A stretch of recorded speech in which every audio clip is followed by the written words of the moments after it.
رمضان۔ آج ہم نے 11واں پارہ مکمل کیا ہے۔ 11ویں پارے کے شروع میں سورہ توبہ ختم ہو رہی ہے، جس میں اللہ نے منافقین کے حالات بیان کیے۔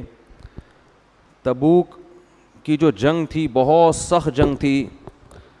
نبی صلی اللہ علیہ وسلم نے صحابہ کو پہلے بتا دیا۔ آپ دیکھیں تبوک کا مقام سعودیہ میں مدینہ سے کتنا دور ہے، تو لمبا سفر تھا، تو آپ صلی اللہ علیہ وسلم نے صحابہ کو پہلے اطلاع دے دی۔ تو اس میں بہت سے جو منافقین ہیں نا وہ الٹے سیدھے عذر کرنے لگے، تو قرآن نے ان کی پول پٹیاں کھولی ہیں اور ان کے بارے میں بتایا ہے کہ یہ آپ سے جھوٹی قسمیں اٹھا اٹھا کے کہیں گے کہ ہم آپ کے ساتھ ہیں اور ہمیں یہ عذر تھا، ہمیں یہ عذر تھا، لیکن حقیقت میں ان کو کوئی عذر نہیں تھا۔ 3 صحابی تھے، ان کی توبہ کی قبولیت کا اللہ نے اعلان کیا۔ حضرت کعب ابن مالک، ہلال ابن امیہ اور مرارہ ابن ربیع، یہ 3 صحابی تھے۔ یہ بھی پیچھے رہ گئے تھے، باغات پک رہے تھے ان کے، تو یہ بھی پیچھے رہ گئے، لیکن انہوں نے نبی کے پاس جا کے اعتراف کیا اپنی غلطی کا کہ کوئی عذر نہیں تھا، ان کا بائیکاٹ ہوا۔ پھر اللہ نے ان کی توبہ کا بھی قرآن میں اعلان کیا۔ یہ واقعات میں بہت تفصیل سے پہلے بیان کر چکا ہوں۔ منافقین نے ایک مسجد بنائی تھی اور اس مسجد میں وہ بیٹھ کر اسلام کے خلاف سازشیں کیا کرتے تھے۔ اب دیکھیں بنائی کیا ہے؟ مسجد، کیونکہ شو اپنے آپ کو مسلمان ہی کرتے تھے، لیکن ایک الگ سی مسجد بنا لی کہ مسجد ہوگی تو پبلک آئے گی، تو ہم اس میں تعلیم کریں گے اور تعلیم کے نام پہ فاسد چیزیں بھی ٹرانسفر کرتے رہیں گے۔ اس مسجد کو نام دیا گیا مسجد زرار، ضرر پہنچانے والی مسجد۔ تو اللہ نے اپنے نبی کو منع کیا کہ آپ اس مسجد میں نماز نہ پڑھیں، کیونکہ اللہ جانتا تھا کہ ان کا مقصد ٹھیک نہیں ہے۔ اس سے ہمیں ایک بات پتہ چلتی ہے کہ بعض دفعہ مسجد سے بھی فساد پھیلتا ہے، سمجھتے ہو؟ اور ہر مسجد اس قابل نہیں ہوتی کہ جہاں بھی بن رہی ہے آپ چندہ دے کے تعاون کریں۔ لوگ یہ دیکھتے ہیں بس مسجد ہے، آپ کو کیا پتہ یہ بنانے والا ہو سکتا ہے چندے کی دکان کھول رہا ہو یہاں پہ۔ مسجدوں کا تو اصل مقصد ہے اللہ کی یاد کو زندہ کرنا، تبلیغ کرنا، نمازیں قائم کرنا، اصل تو یہ ہے نا۔ لیکن انسان اپنی نیت سے اس اصل کو چینج کر سکتا ہے۔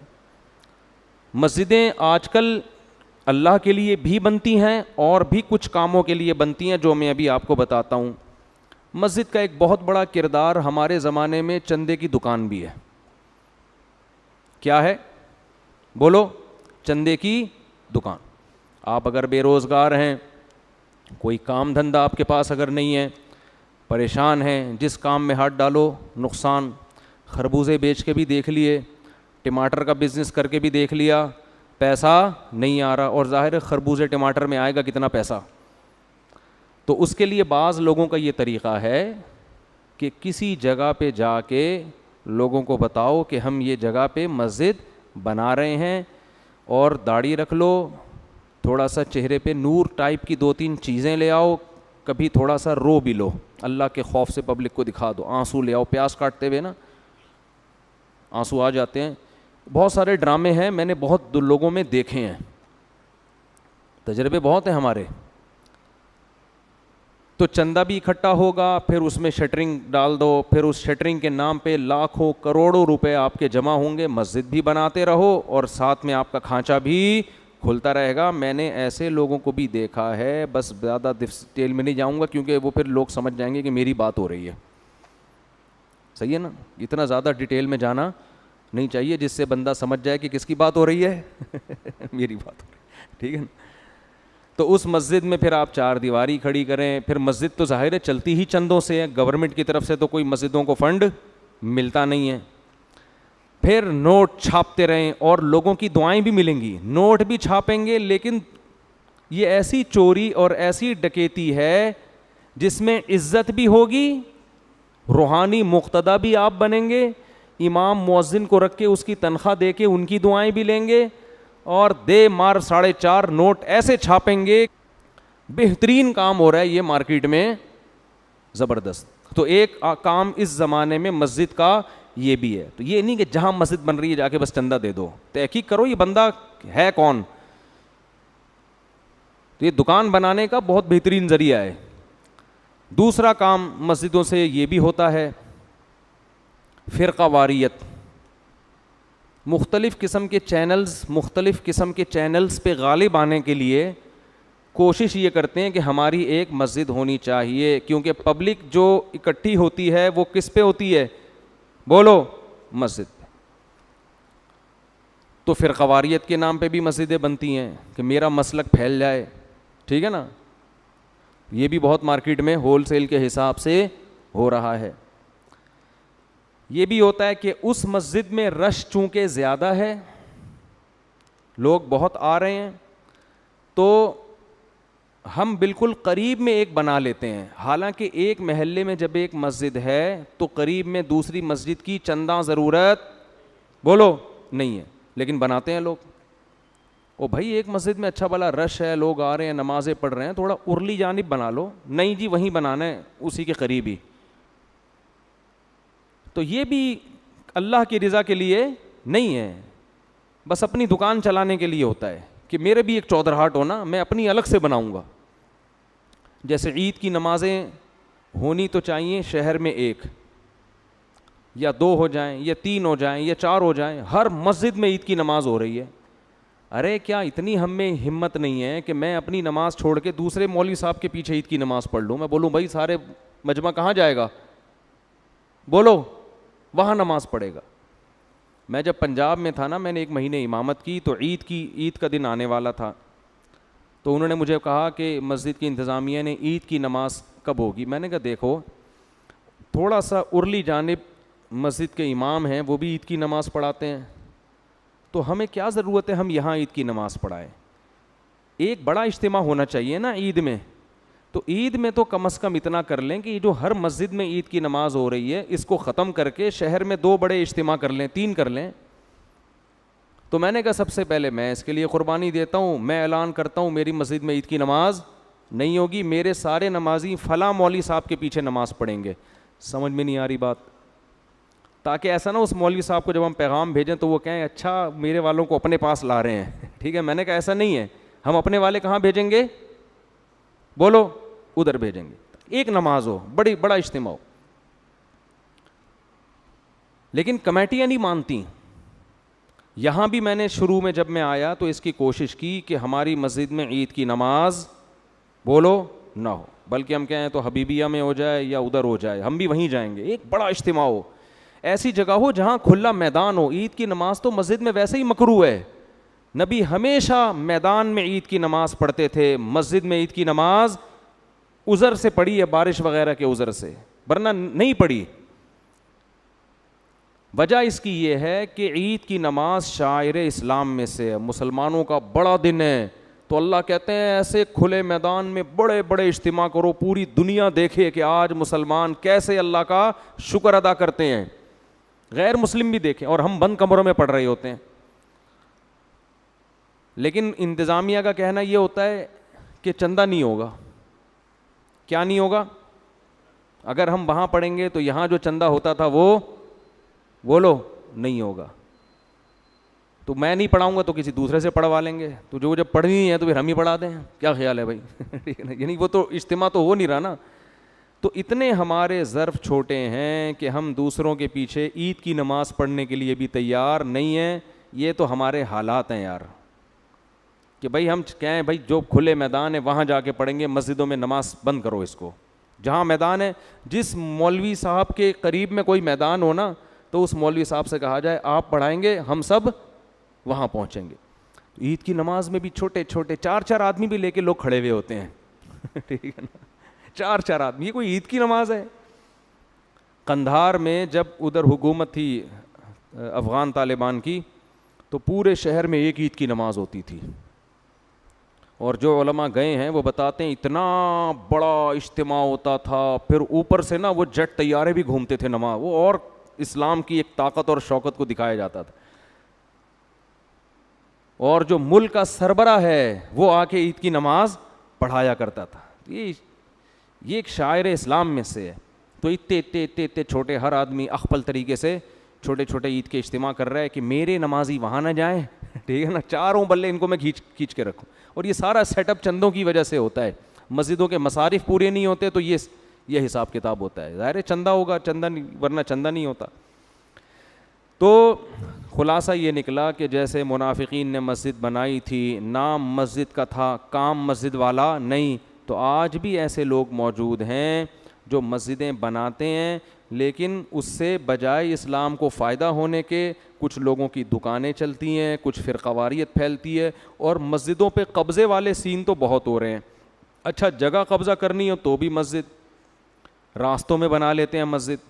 تو دیکھنا چاہیے بھائی یہ کوئی ڈھنگ کے لوگ ہیں تو ان کے ساتھ تعاون کرو, ورنہ مسجد کے نام پہ تعاون بولو نہ کیا جائے. باقی مسجد بنانا بہت بڑی عبادت ہے. حدیث میں آتا ہے جو مسجد بناتا ہے اللہ اس کے لیے جنت میں گھر بناتے ہیں.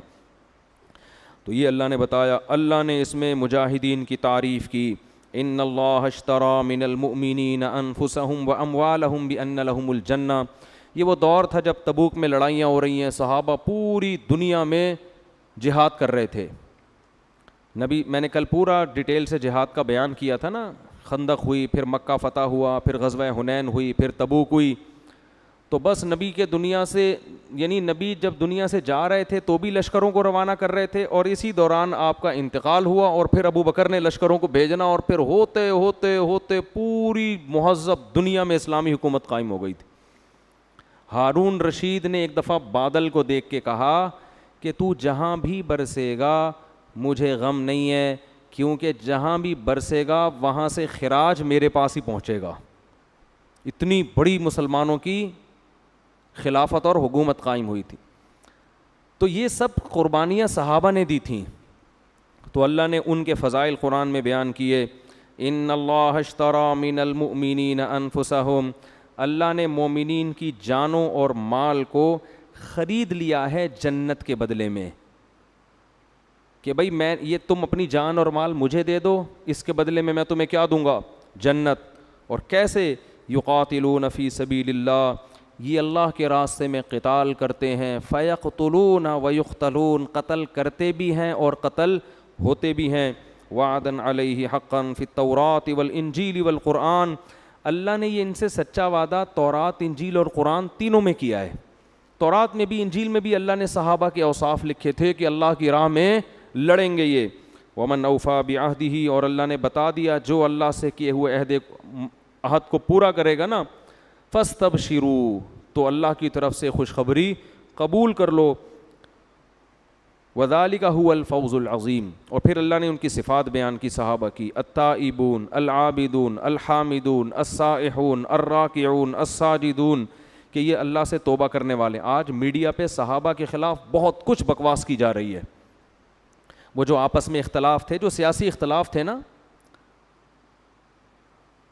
جو صحابہ کے بعد میں سیاسی اختلافات ہوئے ہیں, ایک فریق کی طرف چلے گئے. جو سیاسی اختلافات تو ہر ایک میں ہوتے ہیں, اور ان اختلافات کی بیس پہ ان میں تلواریں بھی چلی ہیں, لیکن وہ تلواروں کی بنا ان کی بنیاد غلط نہیں تھی. جس نے جس چیز کو حق پہ سمجھا وہ اس کے ساتھ ہو گیا. وہ کوئی پیسوں کے لیے, حکومت کے لیے ان کی جنگ نہیں تھی. لیکن اللہ نے کیا صفات بیان کی, فرمایا یہ توبہ کرنے والے ہیں, یہ عبادت کرنے والے ہیں, یہ اللہ کی حمد و ثنا کرنے والے ہیں, یہ روزے رکھنے والے ہیں, یہ رکوع کرنے والے ہیں, یہ سجدے کرنے والے ہیں. الآمرون بالمعروف, یہ نیکی کا حکم کرنے والے. والناہون عن المنکر, یہ برائیوں سے روکنے والے ہیں. والحافظون لحدود اللہ, اور یہ اللہ کی حدود کی حفاظت کرنے والے ہیں. اس کے بعد اللہ تعالیٰ نے مسلمانوں پہ پابندی لگائی کہ تمہارے والدین اگر مشرک ہیں تو تمہیں ان کے لیے دعائے مغفرت کی اجازت نہیں ہے. اور اللہ نے بتایا کہ ہم نے ابراہیم علیہ السلام پر بھی پابندی لگا دی تھی کہ اپنے باپ کے لیے دعا کریں. بعض لوگ کہتے ہیں ابراہیم علیہ السلام کے جو والد جن کا نام آزر تھا نا, وہ ابا نہیں تھے, وہ چچا تھے. یہ بالکل دلیل کے لحاظ سے غلط بات ہے. وہ ان کے ابا ہی تھے. قرآن جگہ جگہ ان کو ابا ہی کہہ رہا ہے, کیونکہ بعض کہتے ہیں کہ مشرک کے جو والد, پیغمبر کے والد مشرک نہیں ہو سکتے, تو یہ غلط ہے. پیغمبر کے والد مشرک ہو سکتے ہیں. تو قرآن سے پتہ چلتا ہے ابراہیم علیہ السلام کے والد مشرک تھے. تو قرآن کہہ رہا ہے ابراہیم علیہ السلام پہ بھی ہم نے پابندی لگائی کہ وہ اپنے والد کے لیے دعا نہیں کر سکتے. پھر اللہ نے صحابہ کو ترغیب دی کہ دیکھو محمد صلی اللہ علیہ وسلم بنفس نفیس زرہ پہن کے گھوڑے پر سوار ہو کے میدان جنگ میں لڑ رہے ہیں, تو جو پیچھے رہنے والے منافق ہیں ان پہ کیسے ان کو غیرت نہیں آتی اس پہ کہ سید الانبیاء میدان میں جا رہے ہیں اور تم پیچھے بیٹھے ہو. تو اللہ نے ان کو غیرت دلائی. اور پھر اللہ نے فرمایا کہ جب بھی کوئی جہاد کی آیتیں نازل ہوتی ہیں تو ایمان والوں کے ایمان میں اضافہ ہوتا ہے, اور جو منافق لوگ ہیں نا ان کے جو دل میں نفاق کا مرض ہے وہ کم ہونے کے بجائے بڑھ جاتا ہے. تو اس سے پتہ چلتا ہے کہ جو بھی اسلام کا مشکل حکم ہے وہ منافق پر بھاری گزرتا ہے, چاہے جہاد ہو یا کوئی بھی ہو. اس کے بعد سورہ یونس ہے. سورہ یونس میں اللہ نے اپنی قدرت کے دلائل بہت اہتمام سے بیان کیے ہیں. اکان للناس عجبا ان اوحینا الیہ, لوگوں کو اس پہ تعجب ہو رہا ہے کہ ہم نے ایک انسان پر وحی کر دی اور وہ لوگوں کو خوشخبری دے رہا ہے کہ جو ایمان لے کر آئے گا اس کے لیے جنت اور جو کفر کرے گا اس کے لیے جہنم کی آگ. لوگ کہہ رہے ہیں یہ کیسے ہو سکتا ہے, یعنی اللہ کا انداز دیکھیں بیان کا. اکان للناس عجبا, لوگوں تمہیں اس میں تعجب کیوں ہو رہا ہے کہ ہم نے ایک پیغمبر کو تمہاری طرف بھیجا جو تمہیں بتا رہے ہیں کہ اچھا عمل کرو گے تو جنت ملے گی, برا عمل کرو گے تو جہنم, تو اس میں تعجب کی کون سی بات ہے؟ لوگ کہہ رہے ہیں نہیں یہ نہیں ہو سکتا, یہ نہیں ہو سکتا. پھر اللہ نے اپنی قدرت کی دلائل دیے کہ دیکھو تمہارا رب وہ ہے جس نے آسمانوں اور زمین کو بنایا. دیکھیں اللہ کی ذات ایسی ہے جس سے انسان سب سے زیادہ غافل ہوتا ہے. اس وقت دنیا میں اللہ کا جو ٹاپک ہے نا معاذ اللہ وہ سب سے فضول ترین ٹاپک ہے. آپ تجربہ کر کے دیکھ لیں, 4 آدمی بیٹھے ہوئے ہوں, کسی بھی ٹاپک پر بات کریں سب دلچسپی لیں گے. آپ بزنس کی بات شروع کر دیں سب کے کان کھڑے ہو جائیں گے, کیا خیال ہے؟ آپ 4 شادیوں کی بات شروع کر دیں خوشی سے بے ہوش ہو جائیں گے. آپ صحت کی بات شروع کر دیں سب کے کان کھڑے ہو جائیں گے. اللہ کی بات کریں گے تو بوریت ہونا, بولو بوریت شروع, یا کیا باتیں شروع کر دی اس میں. تو اللہ اپنا انٹروڈکشن کرواتا ہے قرآن میں جگہ جگہ کہ سب سے زیادہ تو تمہاری زندگی میں جس کا کردار مؤثر ہے نا وہ میری ذات ہے. سارے تصرفات میں کر رہا ہوں, پیدا میں نے کیا, کائنات کو میں نے بنایا, اور تمہاری ڈکشنری میں سب سے کم, تمہاری زبان پہ سب سے کم جس کا نام آتا ہے وہ میری ذات ہے. تو اللہ اپنا تعارف کروا رہا ہے, ان ربکم اللہ الذی خلق السماوات والارض, وہ رب ہے جس نے آسمانوں اور زمینوں کو پیدا کیا, اور جعل الشمس ضیاء, سورج کو اس نے کیسی روشنی بنایا, والقمر نورا, اور چاند کو اس نے روشن کیا, اور فی اختلاف اللیل والنہار, آسمانوں اور زمینوں کے دن اور رات کے عدلنے بدلنے میں تمہارے لیے بہت بڑی بڑی نشانیاں ہیں. اور اللہ نے فرمایا ان الذین لا یرجون لقاءنا ورضوا بالحیات الدنیا, جو لوگ اس دنیاوی زندگی پہ راضی ہو کے بیٹھ گئے ہیں کہ بس اسی دنیا کے لیے دوڑ دھوپ کرنی ہے, اپنا کاروبار, اپنے بیوی بچے, اپنے بحریہ ٹاؤن کے 2-3 پلاٹ سنبھال کے بیٹھ گئے, میری گاڑی, میرا بنگلہ, میری صحت, میرے وہ جو جم میں جاتے ہیں نا وہ میرے ڈولے بنا کے ہوتے ہیں نا, بس ان کو اسی کی فکر ہوتی ہے, اور قمیضیں اتار کے شیشے کے آگے کھڑے ہو کر دیکھ رہے ہوتے ہیں کتنا تھا میں, کتنا ہو گیا اور کتنا باقی ہوں. ٹھیک ہے, جم والا یہی کر رہا ہوتا ہے نا, پرانی تصویر دیکھ کے کہے گا میں اتنا سا تھا, اتنا ہو گیا اور اتنا باقی رہ گیا, یعنی اتنا مزید اپنے اوپر گوشت چڑھانا ہے. تو آج ہر آدمی کی فکر کیا ہے؟ دنیا, کماؤں, کھاؤں, اچھی صحت ہو, اچھی عزت ہو, پیسہ ہو, بس. تو اللہ نے ان لوگوں کو دھمکی دی, ان الذین لا یرجون لقاءنا, جن کو ہم سے ملاقات کی امیدیں نہیں ہیں, وہ بھول گئے آخرت کے دن کو. ورضوا بالحیات الدنیا, اسی دنیا پہ مطمئن ہو کے بیٹھ گئے. وطمئنوا بہا, مکمل اطمینان ہے اس کو اس پر کہ بس ہم ٹھیک ہیں. والذین هم عن آیاتنا غافلون, اور کائنات میں ہم نے اپنی قدرت, اپنے وجود, اپنی توحید اور آخرت کے برحق ہونے کے جو دلائل رکھے ہیں ان دلائل سے وہ غافل ہو گئے. دلائل سے کیسے غافل ہوتا ہے انسان؟ نشانیاں دیکھتا ہے، ان نشانیوں سے عبرت نہیں پکڑتا، فائدہ اٹھاتا ہے اپنا دنیاوی. جیسے دودھ جب آپ پیتے ہیں، قرآن کہتا ہے دودھ اللہ کی ایک نشانی ہے.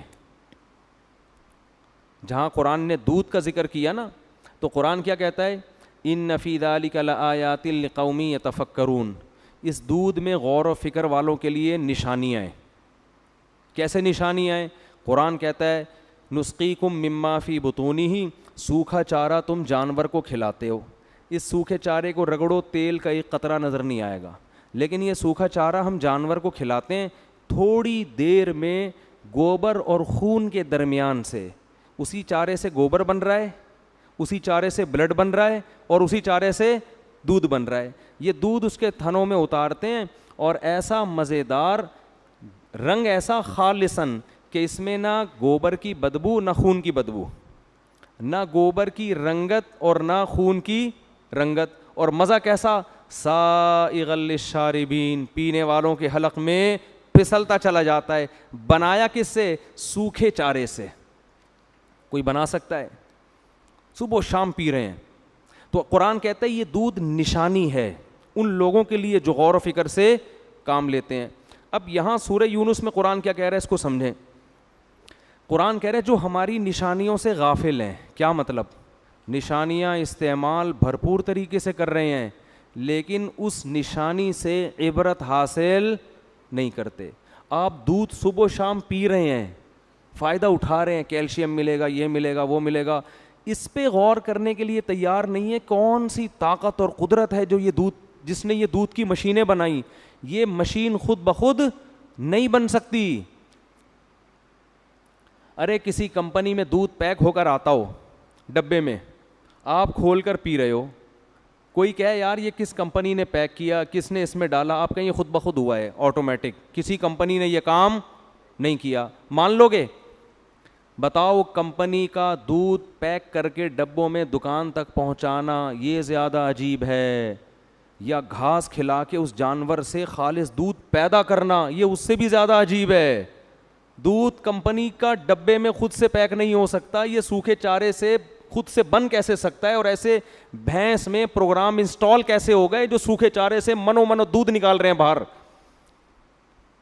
اس لیے قرآن کہہ رہا ہے جو عقل سے کام لے گا نا، جو ڈاروین کا اندھا مقلد نہیں ہوگا، جو سائنسدانوں کا اندھا مقلد نہیں ہوگا، عقل سے کام لے گا، اسے دودھ میں خدا کا وجود نظر آئے گا، دودھ میں خدا کا رحمان اور رحیم ہونا نظر آئے گا، دودھ میں خدا کی طاقت اور قدرت کے کرشمے نظر آئیں گے.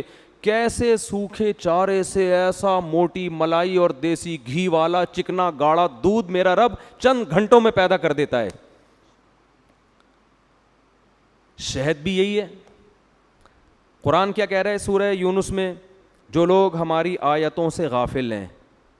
آیتیں کیا ہیں؟ یہ جو جتنی کائنات میں چیزیں ہیں نا، یہ سب اللہ کی آیتیں ہیں. آیت کہتے ہیں علامت کو، سائن. سائن بورڈ ہمیشہ کسی چیز کا پتہ بتا رہا ہوتا ہے. بہت مشکل ہے یار، نہیں آ رہی سمجھ میں. دیکھو سائن بورڈ جو لگا ہوا ہوتا ہے نا، اس لیے نہیں ہوتا کہ اس بورڈ کو پکڑ کے گلے لگا کے چومو، وہ خود مقصود نہیں ہوتا، وہ کسی اور چیز کا بتا رہا ہوتا ہے. جیسے آپ بائی روڈ سفر کر رہے ہو، اسپیڈ بریکر کا سائن بورڈ لگا ہوا ہے نا، آگے یوں کر کے آ رہا ہوتا ہے نا، کیا خیال ہے؟ تو یہ بتا رہا ہے کہ آگے کیا ہے؟ اسپیڈ بریکر ہے. اپنی رفتار کیا کر لیں؟ بولو آہستہ. آپ نے اس سائن بورڈ کو دیکھا، کھڑے ہو گئے آپ کہہ رہے بڑا خوبصورت ڈیزائن ہے اس کا، میں اپنی قمیض پہ بھی ایسا ڈیزائن بولو بنواؤں گا. اور اسپیڈ آہستہ کرنے کے لیے تیار بولو نا یار نہیں ہو.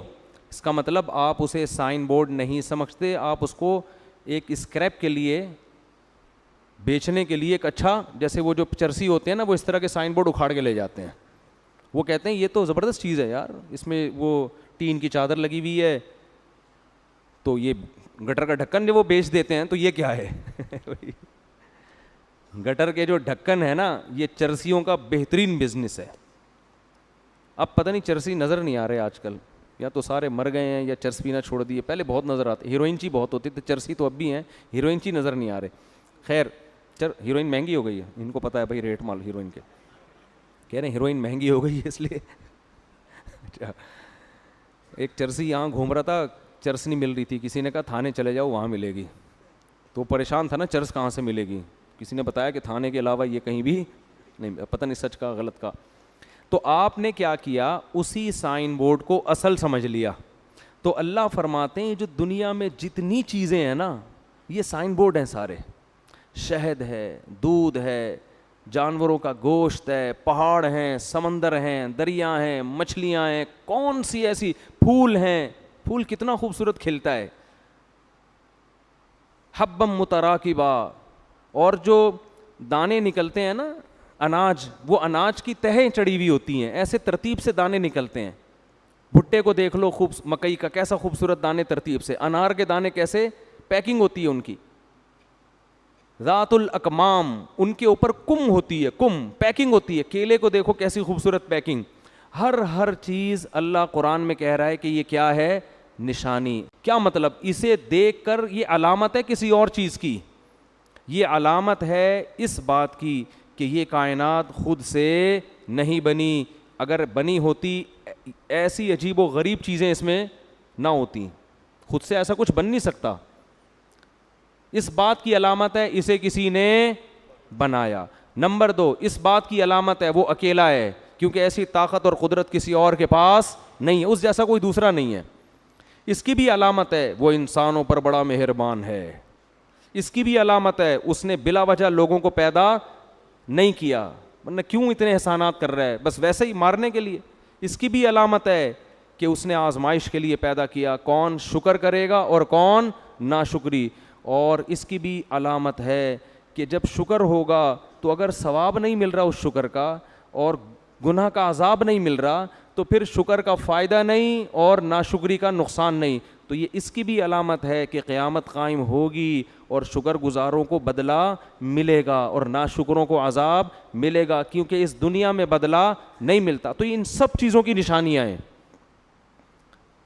لیکن قرآن کہتا ہے والذین هم عن آیاتنا غافلون, جو اس دنیا میں مطمئن ہو کے بیٹھ گئے اور ہماری نشانیوں سے غافل ہو گئے. انہوں نے سائن بورڈ کو ہی مقصد بنا لیا, اس اسپیڈ بریکر والے سائن بورڈ کو دیکھ کر اپنی اسپیڈ آہستہ کرنے کے لیے تیار نہیں ہیں, اسے اسکریپ کے طور پر بیچنے کی فکر میں لگے ہوئے ہیں. تو اسی طرح دنیا پرست لوگ دودھ پیتے ہیں, دودھ برائے دودھ پینے کے لیے, اس دودھ سے اللہ کی طرف پہنچنے کی کوشش نہیں کرتے. دنیا پرست لوگ شہد کھاتے ہیں لیکن اس شہد سے عبرت نہیں پکڑتے کہ کیسے رب نے چھوٹی سی مکھی کو ایسے بہترین پروجیکٹ پہ لگا دیا.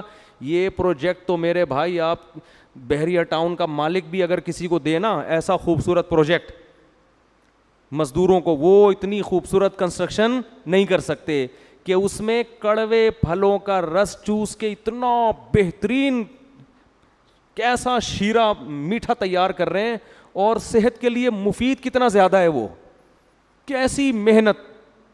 اتنی چھوٹی سی مکھی جس کی اتنی چھوٹی سی کھوپڑی, اس کھوپڑی میں 2-4 تارے ہیں مگر پورے پروگرام اس میں انسٹال کر دیے شہد بنانے کے, اور آپس میں ان کا لنک ہوتا ہے, کام بانٹے ہوئے ہیں. ان کو کس نے بتایا کہ تو نے یہ کرنا ہے اور تو نے یہ کرنا ہے, کام تقسیم ہے ان کے. ایک ان میں ملکہ ہے, پوری گورنمنٹ ہے بھائی, پوری گورنمنٹ چل رہی ہے.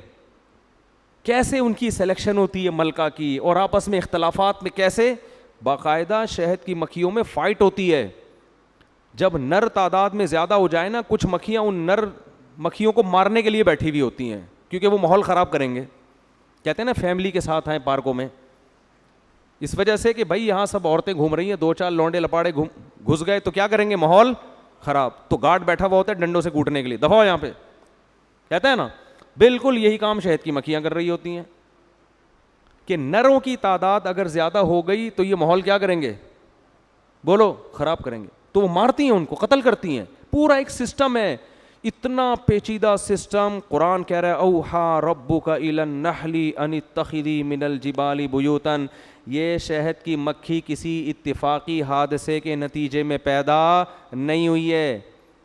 کیا ہے وہی بن گئی ہو. اللہ فرماتے تیرے رب نے اس کی کھوپڑی کو یہ سکھایا ہے کہ ایسے ایسے ایسے تو نے پھلوں کا رس چوسنا ہے, پھر ان سے ایسے چھتا بنانا ہے, ایسے شہد بنانا ہے, اور فصل کی سبل ربی کی ذللا, لمبے لمبے راستے طے کر کے تو جائے گی, لیکن واپسی کا راستہ تو بھولے گی نہیں. بائی ایئر سفر کرتی ہے مگر بھولتی نہیں ہے راستہ. تو یہ وہ نشانیاں ہیں. قرآن کہتا ہے جو لوگ ان نشانیوں سے غافل ہیں. بس شہد کے دیکھو میڈیکل سائنس میں اس پہ تو بحث ہوتی ہے کہ شہد میں کیا کیا فائدے ہیں اور کیا کیا نقصانات. اس پہ بحث نہیں ہوتی کہ بھائی یہ خود نہیں بنا, اس کو کسی نے بنایا ہے تو اس کا بھی کیا حق ہے. نا نا نا نا, انہی کا قرآن تذکرہ کر رہا ہے کہ جو لوگ ہم سے ملاقات کی امیدیں نہیں رکھتے, ان کا خیال ہے مر کے مٹی ہو کے ختم. جب ختم ہی ہونا ہے تو بس کھانے پینے کو فوکس کرو, اس کو مت دیکھو کہ کس نے بنایا, کیوں بنایا ہیں. بھئی یہ گائے بھینسیں بکریاں کس نے بنائیں, یہ اس پوری کائنات کو ہمارے لیے مسخر کس نے کیا, ان باتوں میں آخر کیا رکھا ہے. یہ فضول باتیں ہیں نا. بھئی کیا ہو گیا, دیکھو اگر میں آپ کے سامنے انگور لا کے رکھ دوں تو سب کا دل چاہے گا کہ پھوڑو اس کو, یہی چاہے گا نا. لیکن قرآن انگور ہمارے سامنے لا کے رکھتا ہے مگر بتاتا ہے کہ آسمان سے پانی برسا, زمین میں مٹی اور کھاد کے علاوہ کچھ بھی نہیں ہے. کھود کے دیکھو, نہ انگور نہ انار نہ ناشپاتی, کچھ بھی نہیں ہے, گوبر مٹی. لیکن کیسے تمہارا رب ننھی ننھی کونپلیں نکالتا ہے, پھر وہ تناور درخت بنتی ہیں, پھر ان میں پھول پیدا ہوتے ہیں, پھر ان میں پھل پیدا ہوتا ہے, کھجور کے, آم کے, انار کے کیسے باغات اور انگور کے کیسے گچھے لٹک رہے ہوتے ہیں. تو یہ باتیں ہمیں اچھی, ہم کہتے ہیں اس سے انگور کھانے میں تاخیر ہوتی ہے. اس سے کیا ہوتا ہے, اس طرح کی باتیں کرنے اور سننے سے بہتر ہے کہ آدمی انگور کھا لے. اس طرح کی باتیں کریں گے سنیں گے, خام میں ڈپریشن میں جائیں گے. ڈپریشن اس بات کی ہوگی کہ کسی نے بنایا تو اس کے حقوق کیا ہیں, پھر وہ انگور پیدا کر کے ہم سے چاہتا کیا ہے, تو وہ بتاتا ہے کہ انگور کھاؤ, اس سے شراب بولو مت بناؤ اور شراب مت پیو, اور جب میں نے تمہیں اتنا کھلایا پلایا ہے تو 5 ٹائم میرے گھر پہ حاضری دو, نماز پڑھو. تو ان باتوں سے کیا ہوتی ہے, بولو نا یار, ٹینشن. اس ٹینشن کی وجہ سے انگور زیادہ کھائے نہیں جاتے, لہذا کھانے کو فوکس کرو. لبرل لوگوں کا یہی ہے کہ مذہب وذہب یہ نجی چیزیں ہیں, اپنے گھریلو رکھو بھائی, کیا حقوق مقوق ٹوپی ڈرامہ لگایا ہوا ہے مولویوں نے. ہر کبھی عید کا چاند, کبھی جناب بقرعید, اور کبھی قربانی, اور کبھی جناب وہ فضائل سنائے ہوئے ہوتے ہیں ان لوگوں نے. ابا کو دیکھ لو, ایک حج کا ثواب ملے گا. ابا کی پیشانی کو دیکھنے سے کیا ملتا ہے, گورا تو دیکھتا ہی نہیں, وہ کہتا ہے اٹھا کے اولڈ ہاؤس میں جمع کراؤ. کل کوئی صاحب بتا رہے تھے گورے جو ہیں نا کرسمس پہ اپنے پیرنٹس کو گفٹ دیتے ہیں. وہ یورپ میں رہے ہوں گے بہت.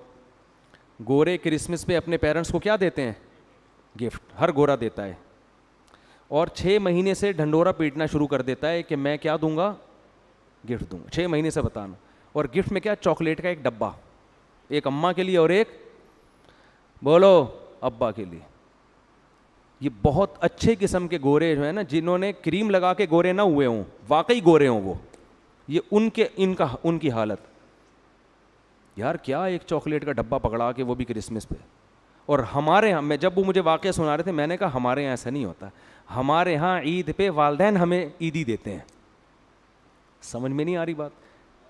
والدین کیا دیتے ہیں ہمیں, ہم تو بڑوں سے لیتے ہیں کیونکہ ہمیں پتہ ہے ساری زندگی ہم نے ہی خدمت کرنی ہے ان کی, پورے سال ہم نے ہی کھلانا ہے. تو ابا آج آپ عیدی نکالو, ٹھیک ہے نا, آج تو بڑا دن ہے, آج آپ ثابت کرو کہ ابا آپ ہو.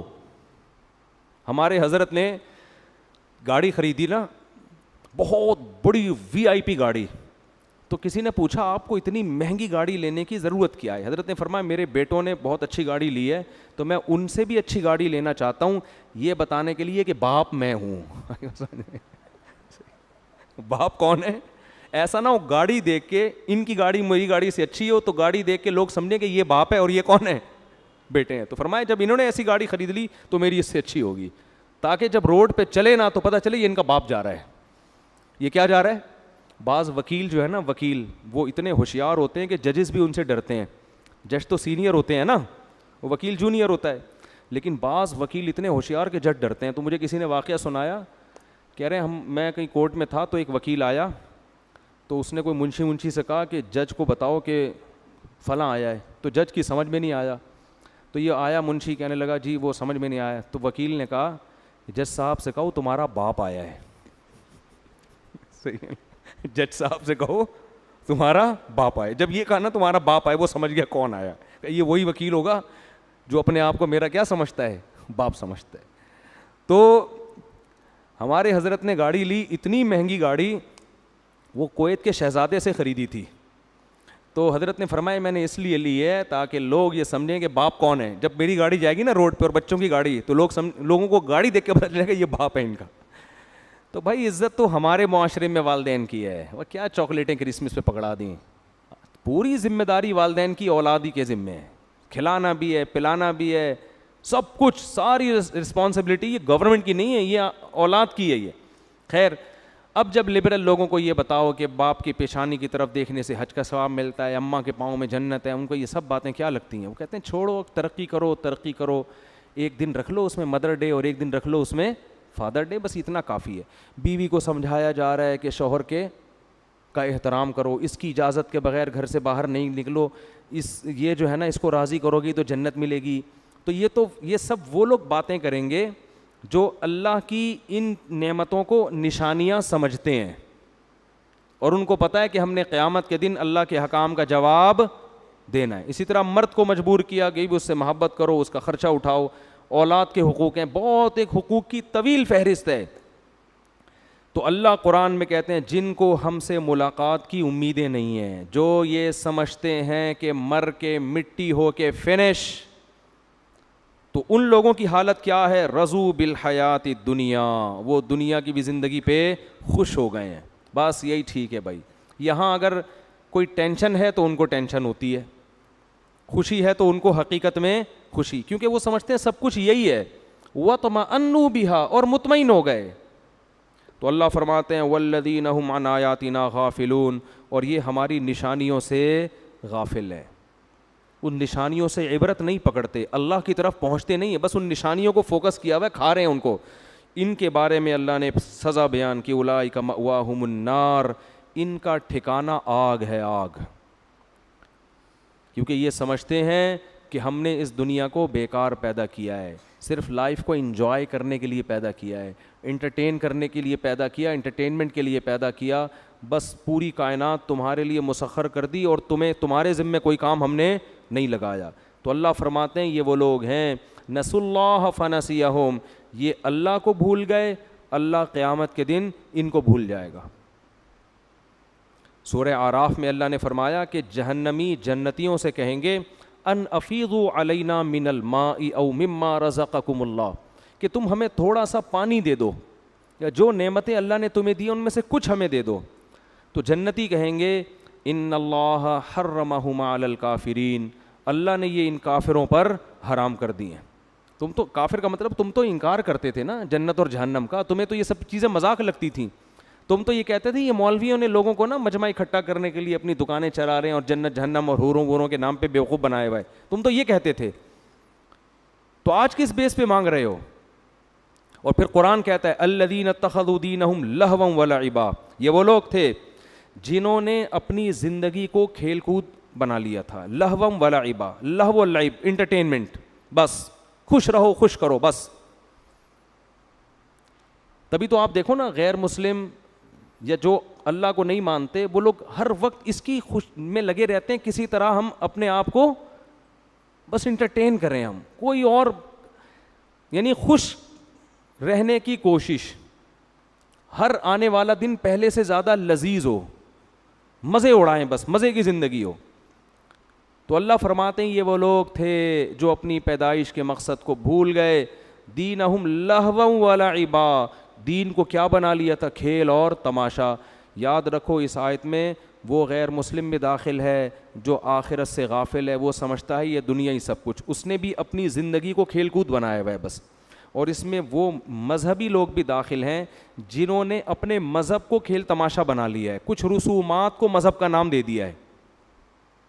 مذہب بھی ایک انٹرٹینمنٹ بن چکا ہے, خاص خاص مواقع پہ خاص خاص قسم کی قوالیاں آ رہی ہیں, اس میں لوگ انجوائے کر رہے ہیں موسیقی سے, اور نبی کے نام پہ پتہ نہیں کیا کیا ہو رہا ہے. جو پریکٹیکل لائف سے جن چیزوں کا تعلق ہے عمل کو فوکس نہیں کیا جا رہا. بھائی با جماعت نماز کی پابندی کرو, بھائی داڑھی رکھ لو, بھائی بہن کی وراثت دے دو, بھائی باپ سے تمیز سے بات کرو, بھائی پیسوں کے لین دین میں 2 نمبری بولو مت کرو, دوسرے کے آرام کا خیال کرو. مجھے ایک بات بتاؤ, اللہ نے حکم دیا کہ راستے سے جو گری ہوئی چیز کو نہیں اٹھاتا, نبی نے فرمایا وہ ایمان کا آخری درجے پہ بھی نہیں ہے. جو راستے میں تکلیف دہ چیز کو نہیں اٹھاتا, راستے میں اگر کانٹا پڑا ہوا ہے آپ نہیں اٹھا رہے تو نبی کے مطابق ایمان کے آخری درجہ بھی آپ میں نہیں ہے. جو کانٹا پھینک رہا ہے وہ کتنا بڑا بے ایمان ہوگا. یہ تو ہے جو اٹھا نہیں رہا, ایسے ہی گزر جاتا ہے. جو گاڑی غلط پارک کر رہا ہے یہ کانٹے سے زیادہ تکلیف دہ ہے یا نہیں ہے؟ کئی بار ہم نے یہاں مدرسے میں دیکھا ہے, مدرسے کے گیٹ کے آگے نمازی بھائی گاڑی کھڑی کر کے چلے جائیں گے, دوسرے کی گاڑی نکل ہی نہیں سکتی, 6 گھنٹے لوگ کھڑے ہوئے انتظار کر رہے ہوتے ہیں. لیکن آپ ربیع الاول میں دیکھ لینا اس کو, حلوے مانڈے دبا کے چلیں گے کہ نہیں چلیں گے؟ شب برات میں حلوے مانڈے نہا دھو کے اچھے قبرستان جا رہا ہوگا, پتہ نہیں مردوں سے کیا اس کی کوئی قرضہ کھائے ہوئے یہ مردے تمہارے جو تم مال جا رہے ہو. نبی کیوں فرما رہے ہیں کہ ایمان کا آخری درجہ کیا ہے؟ راستے میں اگر کوئی تکلیف دہ چیز پڑی ہوئی ہے, اگر آپ نے نہیں اٹھائی تو آپ آخری درجے میں بھی بولو, اس کا مطلب آپ ہوش سے زندگی نہیں گزار رہے. لیکن جو کانٹا پھینک رہا ہے اس سے تکلیف, اور کانٹے سے زیادہ تکلیف کس طرح ہوتی ہے؟ گاڑیاں غلط پارک کرنے سے. میں ایک دفعہ مارکیٹ سے نکلا, بوڑھا آدمی اپنی بوڑھی کوئی زوجہ ہوں گی یا ماں ہوگی کون, اس کے ساتھ آدھے گھنٹے سے کھڑا ہوا ہے. اس کی گاڑی کے بالکل سامنے بندہ گاڑی لگا کے چلا گیا, نہ ادھر نکال سکتے ہیں نہ ادھر, اور دھوپ میں وہ مارا پھر رہا ہے کہ پتہ نہیں یار یہ کون بندہ ہے جو گاڑی کھڑی کر کے گیا ہے. یہ بہت ہو رہا ہے ہمارے یہاں. لیکن آپ اس کو دیکھ لینا, ربیع الاول میں دیکھنا, رمضان میں دیکھنا, افطار پارٹیاں دبا کے ہیں بھائی, افطار کے ڈبے بانٹ رہا ہوگا ٹھیک ہے نا, ڈبے بانٹ رہا ہوگا لوگوں میں افطار کے. رسومات ہیں, عمل نہیں ہے, رسومات ہیں. صبح یہ وظیفہ پڑھ لو, شام کو یہ وظیفہ پڑھ لو, یہ والا پڑھنے سے یہ ہو جائے گا, یہ والا پڑھنے سے یہ ہو جائے گا, اتنی دفعہ یوں پڑھو, اول آخر 3 دفعہ. 27ویں رات کو تو ہول سیل کے حساب سے بخششیں ہو رہی ہیں. نبی نے بتایا کہ بخششیں ہوتی ہیں, لیکن توبہ کرنے والوں کی. تو بھائی تم قرآن کہہ رہا ہے جس نے ایک بال زمین, حدیث کہہ رہی ہے جس نے ایک بال زمین پہ قبضہ کیا نا, 7 زمینوں کا طوق اس کے گلے میں ہوگا. پورے جائیدادیں ہڑپ کر کے بیٹھیں کہ نہیں بیٹھے. تو یہ وہ لوگ ہیں جنہوں نے اپنے دین کو کیا بنا لیا؟ بولو, کھیل تماشا. نہ بہن کی وراثت, نہ بیوی کا مہر. مالی معاملات میں تو نمازی بھائیوں کی حالت کو آپ دیکھ لو, چندوں کے معاملات میں, مالی معاملات میں, اور کوئی خرید و فروخت کا معاہدہ کر کے دیکھ لو, کرایہ گھر دے کے دیکھ لو. آپ مالک مکان ہو, کرایہ دار کو گھر پکڑاؤ, ایسی واٹ لگا کے جائے گا نا آپ کے گھر کی, جاتے ہوئے سارے نلکے بھی نکال کے لے جائے گا, اس کا بس نہیں چلے گا, واٹ لگا دیتا ہے. امانت کے طور پر کوئی چیز استعمال بولو ہوتی نہیں ہے. آپ کسی کو بائک دے کے دیکھیں, آپ 6 مہینے اپنی موٹر سائیکل چلائیں, ایک کام بھی اس میں نہیں نکلے گا. ایک دفعہ اپنے کسی دوست کو پکڑا دیں آپ یہ بائک, اس کے بعد میں نے بہت تجربے کیے, میرے دوست بہت اچھے ہیں بھائی, کسی کو تکلیف ہو تو معذرت, لیکن جب بھی وہ بائک لے کر آئے گا نا, جب میں بیٹھوں گا تو کہیں نہ کہیں سے بجنے کی آواز آ رہی ہوگی. پتہ نہیں کون سے پارٹس اس نے کدھر سے جا کے بجایا ہے, کیا کیا یار, کیونکہ دوسرے کی چیز ہے نا, پھوڑ رہے ہوتے ہیں اس کو. دل بے رحم ہوتا ہے نا, پھوڑ رہے ہوتے ہیں. گاڑیوں کا بھی یہی ہے, آپ کسی کو پکڑا دو نا, پھر دیکھو. تو ہر چیز میں امانتوں میں خیانتیں. ان اللہ یامرکم ان تؤدوا الامانات الی اہلھا, اللہ کہتے ہیں خیانت مت کرو امانت. آپ ٹیچر ہو اسکول کے, آپ کے ذمے ٹیچنگ ہے, آپ تنخواہ لے رہے ہو, آپ ایمانداری سے پڑھانا آپ پر لازم ہے, ورنہ آپ کی تنخواہ حلال بولو نہیں ہوگی. لیکن نہیں پڑھا رہا ایمانداری سے, وہ تنخواہ لے کے عمرہ کرنے جا رہا ہے. ابے تیرے اوپر عمرہ واجب نہیں تھا, اللہ کے بندے, عمرہ ساری زندگی بھی نہ کرتا کوئی گناہ نہیں, کرنا چاہیے. اللہ کے گھر کی زیارت بڑی عبادت ہے, پہلے یہ تو کرو. بہت مشکل ہے, جیسے چل رہے ہیں نا ویسے ہی ویسے ہی چلتے رہیں. تو رسومات ہیں, لائٹیں بند کر کے رو رو کے دعائیں ہوتی ہیں, ہونی چاہیے, رو رو کے تھوڑا بہت رو لیتے ہیں اس بہانے, لیکن گناہ چھوڑنے کا پروگرام نہیں ہوتا. بانسو بہا بہا کے رو کے بے ہوش ہو جائے گا, کلا بازیاں کھائے گا, صبح فلم دیکھنے کا اس کا پروگرام ہوگا. 27ویں رات کو نا بتیاں بجھا کے رو رہے ہوتے ہیں, عید کے دن فلم دیکھنے کا پہلے سے پروگرام لڑکوں نے بنایا ہوا ہوتا ہے. سمجھ میں آ رہی ہے بات؟ سیٹنگیں چل رہی ہوتی ہیں. میں یہ نہیں کہہ رہا کہ لائٹیں بجھا کے روئیں نہیں, ایک کام اچھا ہو رہا ہے وہ تو کریں, شاید اسی رونے سے رونا کچھ دل نرم ہو جائے, لیکن جو اصل کام ہے عمل کو تو فوکس کرو بھائی. عمل کیا چل رہا ہے مارکیٹ میں؟ زیرو. تو بس یہی حساب ہے. تو اللہ نے فرمایا یہ وہ لوگ ہیں جنہوں نے اپنے دین کو کھیل اور تماشا. چند رسومات ہیں, محرم میں کربلا چلے گا, ربیع الاول میں ٹاپک چلے گا, وہ چلو سیرت کا ٹاپک تو اچھا ٹاپک ہے, لیکن سیرت کے ساتھ بھی بہت ساری چیزیں چل رہی ہیں, ناچ گانے بھی ہو رہے ہیں, ڈانس بھی ہو رہے ہیں, اور طواف بھی ہو رہے ہیں, پتہ نہیں کیا بنا دیا. اور ہر موسم, رجب میں کنڈے چلیں گے, اور پھر ربیع الاول میں حلوے مانڈے چلیں گے, پھر ابا کا انتقال ہو گیا تو دیگیں چلیں گی تیسرے دن. کیا کر رہے ہو یار اللہ کے بندو؟ کون سے صحابی نے دیگ پکائی ہے؟ حضرت ابو بکر کا انتقال ہوا, حضرت عمر نے کتنی دیگیں لوگوں کو کھلائی ہیں پکا کے, کوئی تمبو ومبو لگایا حضرت عمر نے کہ آج برسی ہے تو آج تیزا ہے تو آج 40واں ہے تو آج یہ ہوا ہے؟ تو کچھ بھی نہیں بھائی, انتقال ہوا, اللہ مغفرت فرمائے. اب ہم نے, اللہ کہتے ہیں جیسے کوئی مرتا ہے نا, اللہ کہتے ہیں تل کا امتن خلط قد خلط, یہ چلے گئے, جو انہوں نے کیا تم سے نہیں سوال ہوگا. ٹھیک ہے نا, تم سے وہ ہوگا جو تم کر رہے ہو, اب تمہارا نمبر ہے, اگلی لائن میں تم اپنے آپ کو فوکس کرو. اس لیے عربوں میں ایک اچھی بات ہے کہ جب کسی کا انا للہ ہو جائے نا تو وہ زیادہ روتے پیٹتے بھی نہیں ہیں, زیادہ کوئی رسومات بھی نہیں ہیں. سعودی عرب میں نا کچھ اچھی چیزیں بھی ہیں, بہت سی ہیں, لیکن اور کچھ تو بہت ہی اچھی ہیں. ان میں ایک عربوں میں ایک عادت ہے, کسی کا انتقال ہو جائے تو پتہ ہے کیا کرتے ہیں؟ بس ما قدر اللہ, اللہ کی تقدیر میں یہی لکھا ہوا تھا, انا للہ, چلو جی خلاص, دعائیں مغفرت کرو, پتلی گلی سے نکلو یہاں پہ. وہ زیادہ لمبا نہیں کھینچتے اس کو. ہمارے یہاں تو مر جائے تو ایک ٹینشن ہے بھائی, پورے تمبو میں پبلک آ کے بیٹھ رہی ہے, تعزیتی پروگرام چل رہے ہیں, پھر تعزیت کے نام پہ جلسے ہو رہے ہیں, پھر گلے مل رہے ہیں, پھر رو رہے ہیں, پھر ڈرامے ہو رہے ہیں, پھر ناٹک ہو رہے ہیں, پھر جس نے مارا ہوتا ہے سب زیادہ وہی رو رہا ہوتا ہے. یہ بھی ہوتا ہے.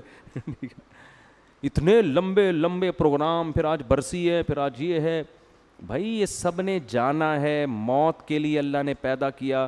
سعودی عرب میں تو دفناتے ہیں, قبر ہی کا پتہ نہیں ہوتا کہاں ہے, بادشاہ کا نہیں پتہ چلتا قبر کدھر ہے. ایسے سادگی سے, یہ اسلام کا حکم ہے. انتقال ہوا, غسل دو, جنازہ پڑھو, دفناؤ, بس اس کے لیے ساری زندگی کیا کرو؟ دعائیں مانگتے رہو, بس کافی ہے, وہ مانگتے رہو ساری زندگی.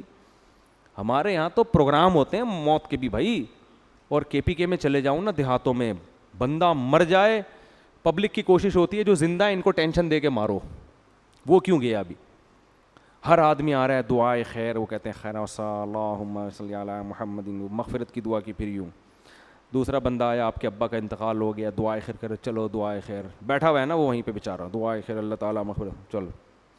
ماموں آ رہے ہیں وہاں سے, ابو ظہبی سے آئے ہیں, ابھی فلائٹ لیٹ ہو گئی تھی ان کی, ماموں پہنچے نا آج, بھائی وہ ابا کا انتقال, دعائے خیر دعائے خیر.